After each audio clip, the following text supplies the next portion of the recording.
The Missing 411.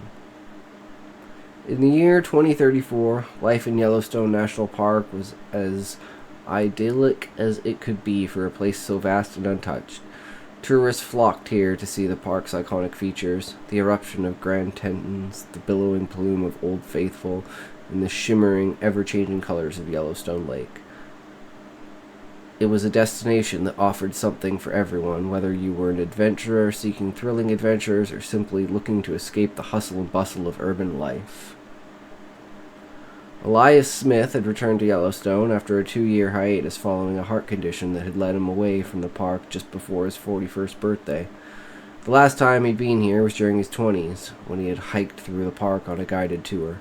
He had adorned the tranquility of the surroundings, the cool mountain air, and the beauty of the landscape, but as time passed, life outside the park had claimed him in ways that were both unexpected and deeply personal. 2 years later, he was back at the park, resting after a grueling hike through the mountains. He had driven down to Yellowstone for a couple days before heading back up into the high Sierras on his own. As he drove past mile after mile of open road, the memories of his younger self began to surface.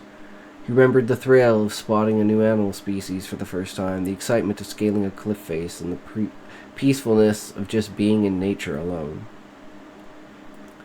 But as he drove deeper into the park, something felt off. A strange energy was present in the air that didn't belong there.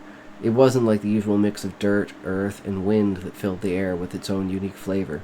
Something more foreign. Elias stopped his car on an old-looking rock formation on the side of the road. The rocks were smooth to the touch, almost unnaturally so, and they seemed to emit a faint glowing orange hue as he approached them. A strange sensation washed over him, a tiny spark of something in his chest, almost imperceptible. Before he could explain it, he was pulled into another dimension, a swirling vortex of light that enveloped him completely.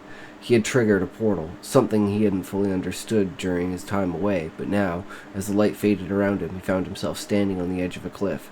The landscape before him was unlike anything he had ever seen.